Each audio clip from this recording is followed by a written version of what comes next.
Hi friends! Every single year I feel like I make unattainable goals when it comes to the books I want to read. I just read a bunch of different genres and I always want to make lists for everything I read, and I always make like lists of 10 and it never works, so I always end up with like 40 books that I need to read that year on top of my video plans and my mood reading and things like that. So this year I decided to just do 24 in 2024. You're gonna see 2 videos. I decided to break this into categories. So I'm doing 6 from each category. I read fantasy romance, I read traditionally published fantasy, I read indie published fantasy, and I read horror. And those are like the main categories you see on my channel. And because I wanted to split it into 2 videos, I decided to do 3 from each category that would be a new release, and 3 from each category that would be a backlist. This video is going to be the backlist books. Let's start with epic fantasy just because it's in front of me. The first book on this list is Mask of Mirrors by M.A. Carrick. I have been told so many times that I'm going to love this book. It hits so many buzzwords for me,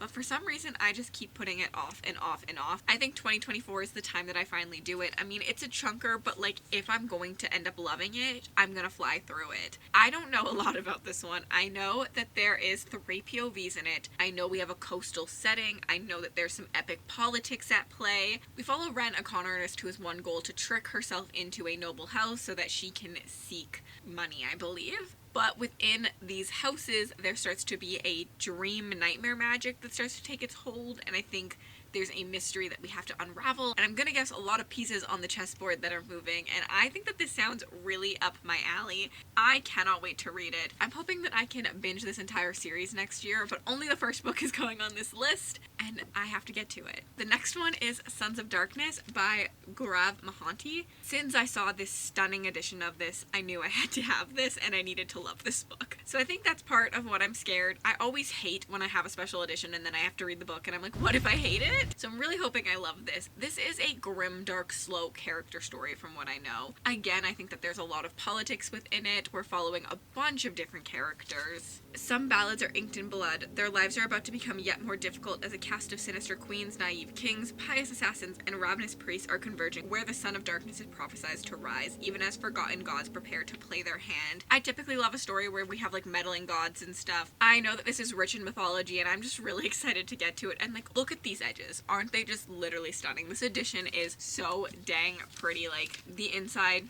everything stunning. The broken binding does some really beautiful additions. The next one on this list is by Matthew Ward. I really should be putting this book on this list because I read Legacy of Ash like 2 years ago and absolutely loved it, and yet I have not continued the series. So I really should probably put this on the list because then I'll force myself to read it. However, Matthew Ward just started a new series and I think it sounds really good.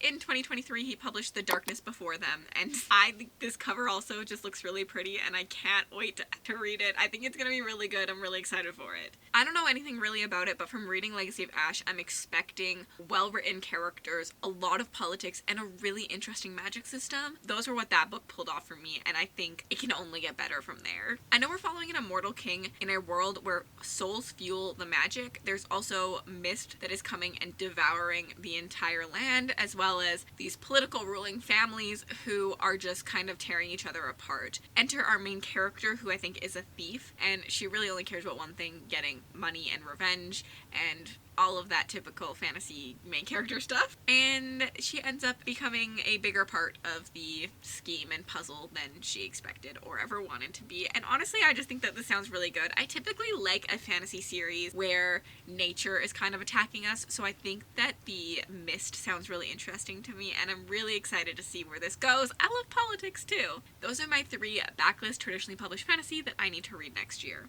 Let's move on to fantasy romance. We're going to start with an easy one for me, which is The Crown of Oaths and Curses by Jay Bree. This is actually a book club pick. Me and Mel run a bi-monthly indie book club over on our Patreon together. This is our January read for it, so I do have to read it, so I thought it was a really easy one to get on. This is following a world of fae and witches, and we follow 2 characters who are fated mates, but on complete opposite sides, and they literally hate each other. They are true enemies to lovers, and I'm so excited to see how this goes down, because like, how do you go from like literally destroying each other and hating each other to loving each other? I don't know, but I want to see it happen. I have read the 2 prequel novellas in the series so far and really enjoyed them. I'm excited to see my thoughts on this one as well, but another chunker. Then we have The Claw and the Crown by Sarah M. Craddock. This is an author who will be at ApollyCon in 2024, and I only have till April to get the rest of my ApollyCon reads in to see what I want to get signed and things like that, so I really need to get to this. I'm really excited. This author has a lot of books, actually, that fit a lot of different, like, typical fanro tropes. This one is a bodyguard romance, which is why I picked it. I'm really excited to get to this one. Freedom is her desire, vengeance is his price, which just sounds impeccable to me.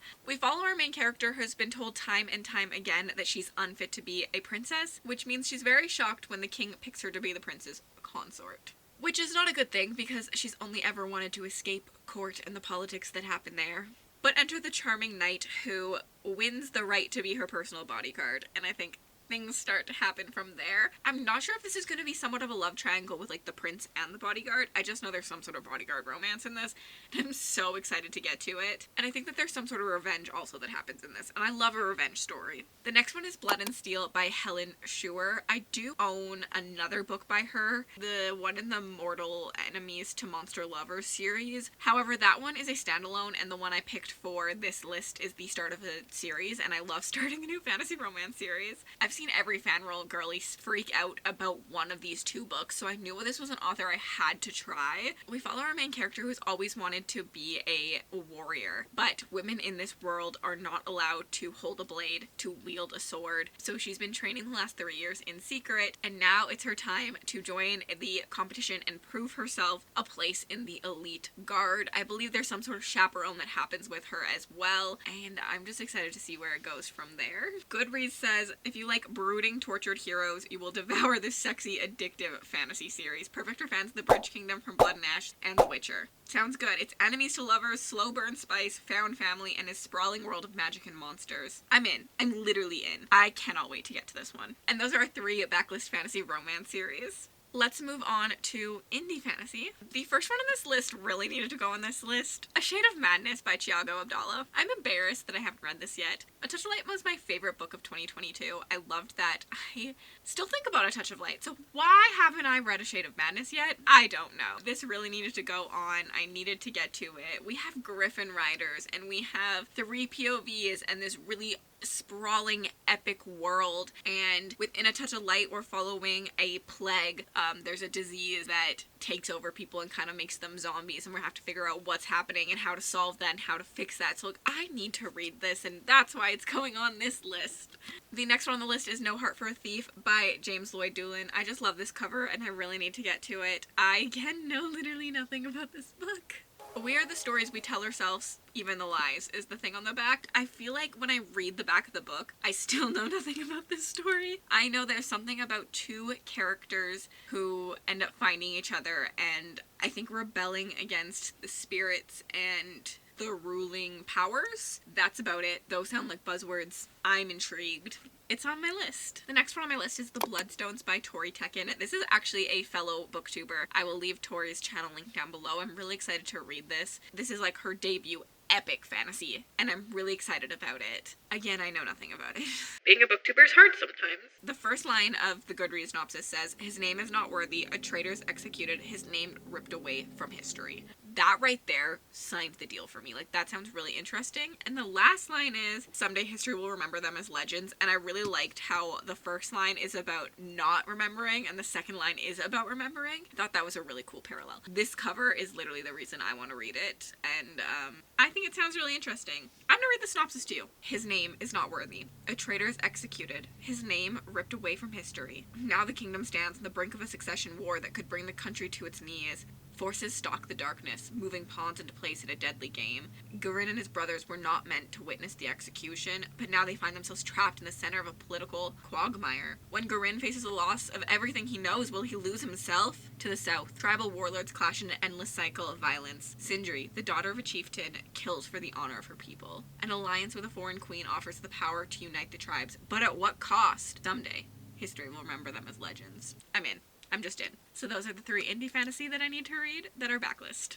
And the last category is horror, and I know nothing about any of these horror books, and I'm really not going to try because that's just who I am today. The first one is The Return by Rachel Harrison. I read Black Sheep earlier this year, and I really liked it.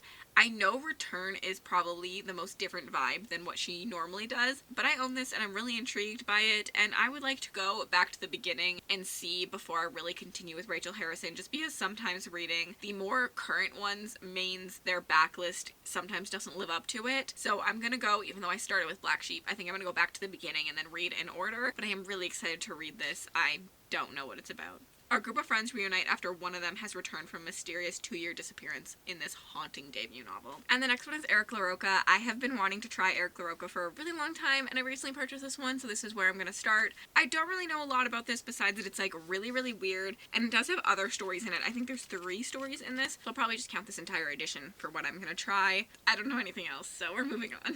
And the last backlist horror is This Is Where We Talk Things Out by Caitlin Marcio. I, again, know nothing about this. This is a book that Lexi recommended to me, and she's been wanting me to read, so I've decided to try it. You know, count this as a 12 books from 12 friends list where I only took one recommendation. It's Lexi's. I know we're exploring like family trauma and stuff within this one, but that's literally it, and that's all I'm gonna know. Those are my 12 backlist in the 4 genres you typically see on my channel that I need to read in 2024. So part 1 of my 24 in 2024 list. That is actually really hard to say, I can't lie. If you made it all the way to the end of this video and you'd like to leave me a comment, you can let me know a book that is backlist that you're wanting to try next year, or if you're excited about any of these, or if you just want to leave me an emoji just to say we're here, leave me a wolf emoji for the wolf on Sons of Darkness. And if you want to connect with me on other platforms, my bookstore, my book Twitter, my Goodreads, and my Patreon are all linked in the description bar below. Have yourselves an absolutely remarkable day.